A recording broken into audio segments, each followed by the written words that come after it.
Они говорят, что есть третий путь, это путь развития светского государства, где религия отделена от государства. Вот здесь ключевой момент государства. До сих пор чеченцы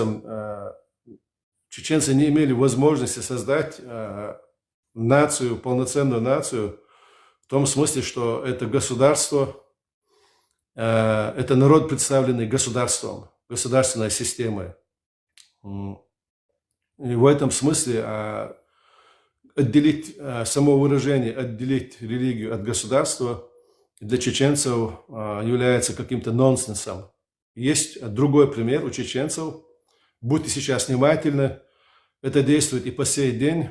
Чеченцы, не имея своего государства, то есть будучи оккупированной страной еще с середины 19 века, всегда прибегали при своих личных каких-то разногласиях или возникших спорах, которые дошли до крови, до кровной мести, всегда прибегали к шариату.